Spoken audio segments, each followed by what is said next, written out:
Runescape's bonds actually hit the thick 100 million GP recently. Welcome to this week's Runescape news. Whenever you're ready, grab your cup of tea, sit back, relax, and enjoy. I really think it's important to talk about bonds for a minute, because this week doesn't have all that many patches or exciting changes to the game. That being said, bonds actually hit 100 million GP. I say this because while the graph does say 99.2 million GP, the actual price when buying a bond is usually a little bit higher, at least the instant buy price to get a bond. Speaking from experience here, if you want to buy a bond for the exact G price, at that time you usually have to wait a bit. If you want to instant buy, you need to up the price by like 5%, and then boom, you have a bond. Unless they're really going up, then you'll still have to wait. So bonds actually did hit 100 million GP. And bonds went there fast. If we look back at 2023, the average price for a bond was 72.4 mil. Bonds actually went down throughout the summer and really only started to go up after Necromancy's release, and then heading towards the winter with all the promotions and the Christmas event, they kept going up. For the past 45 days or so, bonds have been bumping up and down between the 90 and 100 million GP mark. And this is in a time of year when usually bonds go down in value, at least historically. I won't go into the details of bonds and their price over the years, but I did do that in my bond price prediction and analysis video last year, in which I predicted bonds would hit 100 mil in 2023, which they didn't, but they have now.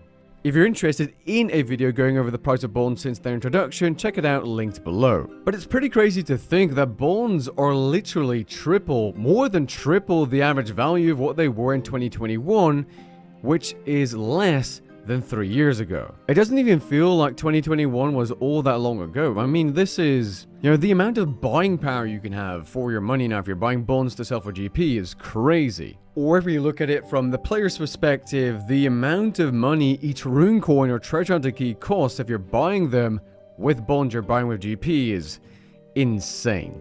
Maybe the whales buying bonds did actually quit RuneScape.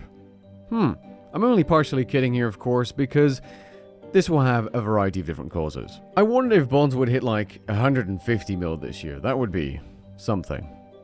Anyways, on to the other news. Today's news post has a fairly big announcement for players enjoying freebies through Prime Gaming, as the partnership between RuneScape and Prime Gaming has ended for the foreseeable future. I think the biggest loss here is the amount of free rune coins you could get by simply having Twitch Prime. I'm not so sure about the packs and membership, but I'm sure there's players out there that like to log in every now and then with that free membership from Twitch Prime or Prime Gaming. Either way, I can imagine this being a loss for a lot of players. In terms of patches, there's really not that much to go on this week. There's been a couple of hotfixes during the previous week that are listed here. Some of the more notable patches I think are worth mentioning is that Max finally has his Max Cape back instead of a Kiln Cape, as he's now gotten level 99 Necromancy. Elf City doesn't feel as dark as it was before, at least that's what I think they changed. I felt like Perfidinas, aka Elf City, was kind of off in terms of lighting the past few weeks.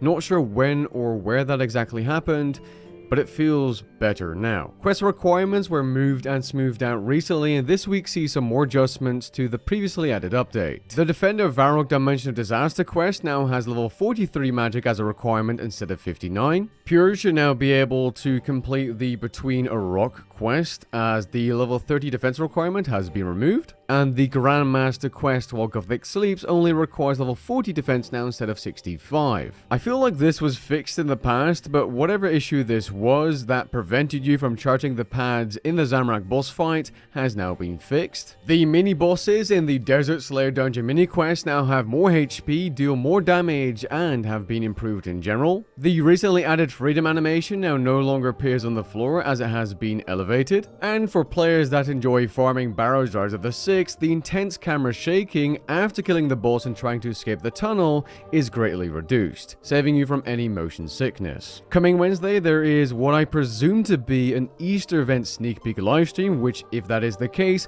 I'll be sure to make a compact video summary of it so you can get up to speed about the event in just a couple of minutes. If not, you'll be seeing a different video I've uploaded and scheduled to release on Wednesday. I'm actually really looking forward to seeing what this event is about, because it's a brand new Easter event, and according to Modkeeper in February, February, they are applying what they've learned from the Christmas Village event in December. Or in his words, as the executive producer for RuneScape 3, our Easter event will be better than ever. There will be a new theme, quest, event hub, and more. With that being said, we've come to the end of this video. If you enjoyed it, leave a like down below and maybe even consider subscribing, and I'll catch you guys in the next one. Peace.